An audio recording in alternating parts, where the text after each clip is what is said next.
Di sebuah desa kecil yang terpencil, terdapat sebuah legenda tentang makhluk mengerikan yang dikenal sebagai pocong.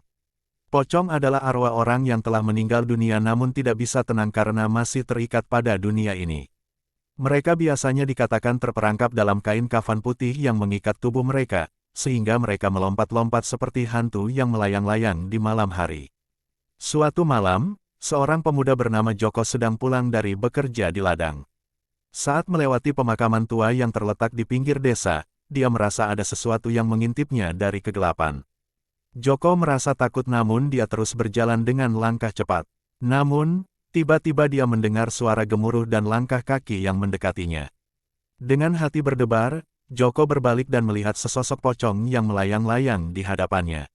Wajah pocong itu pucat dan matanya terlihat kosong, membuat Joko merasa ngeri.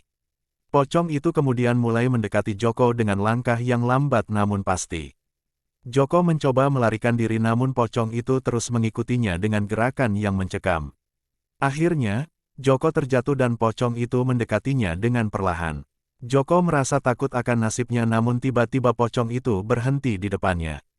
"Kenapa kau takut padaku, anak muda?" tanya pocong dengan suara serak.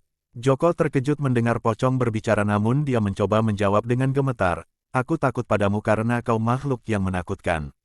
Pocong itu tersenyum, "Aku bukanlah makhluk yang jahat, anak muda. Aku hanya ingin menemukan kedamaian untuk arwahku yang terperangkap di dunia ini. Tolong bantulah aku untuk menemukan jalan keluar." Joko merasa iba pada pocong tersebut dan dia pun bersedia membantu.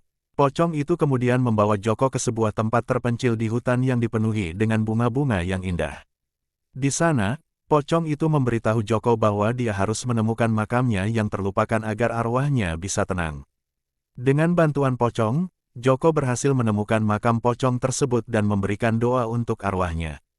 Tiba-tiba, pocong itu mulai memancarkan cahaya terang dan tubuhnya mulai memudar perlahan.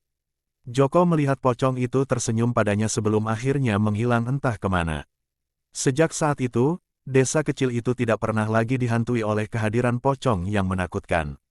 Legenda pocong pun menjadi cerita yang dikenang oleh penduduk desa tersebut, sebagai pengingat akan kekuatan cinta dan kebaikan yang bisa mengalahkan ketakutan dan kegelapan.